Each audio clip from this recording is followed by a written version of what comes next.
Hi guys, it's been a long time. I know I haven't updated a video or put up any news on the YouTube channel in ages, but I just had some very good news in the last while with regards to dysautonomia and POTS. Well, with regards to my dysautonomia condition and POTS, and I wanted to share it with the rest of you out there because it's after giving me immense hope. Long story short, I was diagnosed with dysautonomia back in April 2008. Specifically postural orthostatic tachycardia syndrome and NCS. I think it's neurocardiogenic sympathy or syncope, sorry, I keep saying sympathy, where I fainted and there was a whole load of things going on with my autonomic nervous system. Now, all of last year up until November, which would have been my last admission into hospital from falling over and from being very, very ill with blood pressure problems and heart problems and the whole lot that goes with it.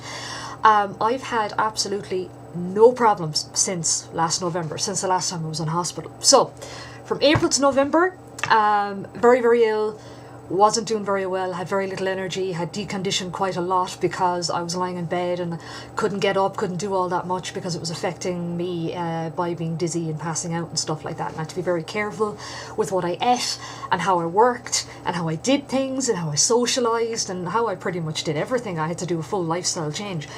But I had a lovely appointment with my professor there last month. I think it was a good 3 weeks ago, if not a month ago now at this stage. And he said to me that I've been improving leaps and bounds and that if I continue until this November, which will basically be a year since I was admitted to hospital the last time, they're going to start weaning me off the meds. Now, that is as long as nothing happens in the meantime. Now, I have found by absolute perseverance, change of lifestyle, I have to watch what I eat, because if I eat a lot of wheat or if I eat a lot of carbs or starchy foods, that can totally throw me back and be like very symptomatic with dysautonomia. I have to listen to my body and know when to rest. I've been very busy in the last couple of weeks with regards to my work, photography and videography that I've been doing, but I know now when to rest in between. I know when my body has had enough and it's telling me, whoa, you know, you need to put the skates on now and relax a small bit. I don't know what else to say to you. I just got such a burst of hope when I heard that, when I was like, Jesus, I've had dysautonomia for a year. I was told that up until at least 18 months to 2 years that they wouldn't know whether I'd have it as a long-term, lifelong thing or whether I'd grow out of it or whatever. But it looks like that the change of lifestyle, the perseverance, the getting up and at 'em attitude has really helped me. I mean, I did get into a rut after being in hospital in November where I was staying in bed a lot. I felt that I couldn't get up and do things. And like I said, I had deconditioned a lot. Now, I don't necessarily believe that deconditioning leads to POTS. I do believe that you get the POTS first and you get so tired and you get so rested and not used to activity that it gets so difficult to get that energy and that kick back, that motivation in order to get up and do things again. But once I got out of that rut and I told myself, right, Letty, you're going to spend the rest of your days in bed if you don't get up and try and fight this thing. And I did, and it wasn't easy. It was really difficult. I have expelled an awful lot of energy trying to kick this condition's arse, and it seems to be going in the right direction. I am immensely happy. I am very hopeful. I am full of enthusiasm at the moment.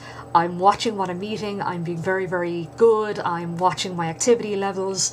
Really learning to listen to my own body. And come November, if there's no more symptoms, I'm going to be starting to be weaned off the meds, and hopefully I can live the rest of my life as a normal everyday person. Now, that does not necessarily mean that I will not have POTS anymore. I may go forward and continue to have symptoms on and off. I'll still have to watch myself. But at least I won't be on heavy like meds that I'm on at the moment, because I'm young. I mean, I'll be 30 next March, and the doctor said that he wasn't happy with having me on all these heavy blood pressure meds and heart meds and stuff like that. To be honest, I'm not either. I was never one to give in to heavy medication and stuff like that, but obviously I needed it for this. But the hope that it's after giving me that I, like, come November, if I stay symptomatic free, that I'm going to be weaned off the meds and effectively not a dysautonomic anymore, is the only way that I can describe it. Obviously, I still have to be careful and watch myself and stuff, but I needed to share this information with you. This is hope. If it's hope to me, it's hope to the rest of ye. I sound like I'm shiting on here now, and I don't mean to, but I am excited and I am very, very happy, and I do want to give hope to the people out there, because there's an awful lot of negativity online, and I have to stress that. I've started to stay away from the Dysautonomia forums, and no disrespect to anybody that's on there. When I was very, very sick at the start, I felt that I needed that support from other people who had dysautonomia, because they knew what it was like, they knew what the symptoms were, they knew how I felt, and that's really important to have that support system when you're starting out with this. But you can get roped into the mopey, gloomy, doomy, oh, things are never going to get better, oh, I can't do this, I can't, I won't, I'm not able. It's really demotivating is the only way that I can describe it. And I've found that through my own perseverance, change of lifestyle, through my own belief, like I know you can will yourself out of illness if you're genuinely very sick, and I was genuinely very sick for a long time last year.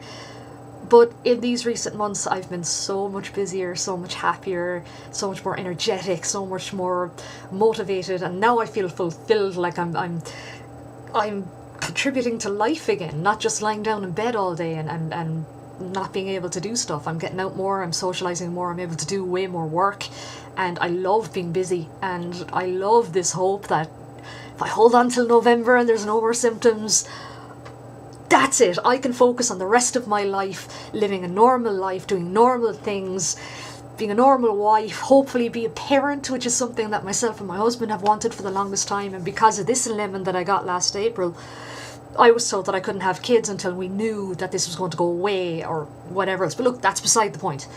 This is hope. If there's hope for me, and I was pretty darn ill last year, then there's hope for you and everybody out there who has any form of dysautonomia. Now, I do understand that there's certain forms that aren't going to go away, like I'm still waiting to be tested for EDS, Ehlers-Danlos syndrome. Now, there's no guarantee that I have it, but I may have type 3, and if I do, that's a lifelong thing. And all it is hypermobility stuff where you can stretch and do loads of things and party tricks and I don't know if you move your elbow, and there's ridiculous things. I can do stuff with my feet as well, and I've got very stretchy skin, and I can bruise and tear my skin easily, and it's kind of very see-through in my body and stuff like that. Doesn't mean that I have it though. I have to get a proper test, and I do find as well online that an awful lot of people are like, oh, I might have EDS, I have all these symptoms. You could have a rake of symptoms of what other people have, but it doesn't mean you have it until you actually get properly diagnosed and confirmed. You have to be very careful not to diagnose yourself.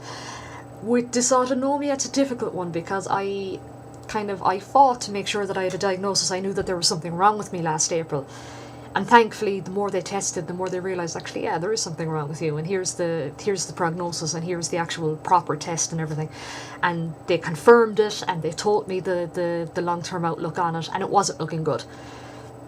And the more I read myself, and the more I educated myself and my doctors about the condition, the more I knew that, right, obviously within my limits, if I can get up and if I can do things in my own time, in my own way, I can hopefully get my own life back again. And I feel I've done that to some degree now. And if I keep saying it, if I can make it till November this year, November 2012, without any more symptoms, and I've had none in 2012 so far, none. I still have a bit of tummy issue, but that might have nothing got to do with the POTS, because I've had issues all along with that. And again, watching what I eat and getting plenty of hydration and plenty of exercise and keeping myself busy and keeping my mind active is the main thing. When I was thrown down inside in bed and I was doing minimal research and stuff because I was just so tired, you actually begin to atrophy. You begin to turn vegetable-like and don't have the will to want to do things. Well, I felt that way anyway. Everybody's different. There are some people who are genuinely very sick and can't get up and do things. And like that, I was there for a few months. I know what it's like. Last year I was very, very ill. But this is hope. This is really good. And we're going on to 10 minutes. I'm not going to keep you much longer. I just wanted to share the good news. And because I've started Irish Dysautonomia Awareness, whether I grow out of this or not, I'm still going to put my back into raising awareness for this thing, because it is a bizarre condition that I'd never heard of before, and more people need to know about it. But I just wanted to share that good news with you. I have hope. I hope that I can give you hope, and I hope that I can keep you up to date on how I'm doing. And if you have any questions about treatments or anything that goes on behind the scenes, message me here on YouTube. You can find me on Facebook. I'm online most of the time. Don't be afraid to ask me. And I hope that I can help other people out there. If I can do that, my job here is done. So thank you for listening. Fingers crossed all is going to go well for all of us, and hopefully I've brought a little bit of hope to you today. So thanks guys, I'll talk to you soon. Bye.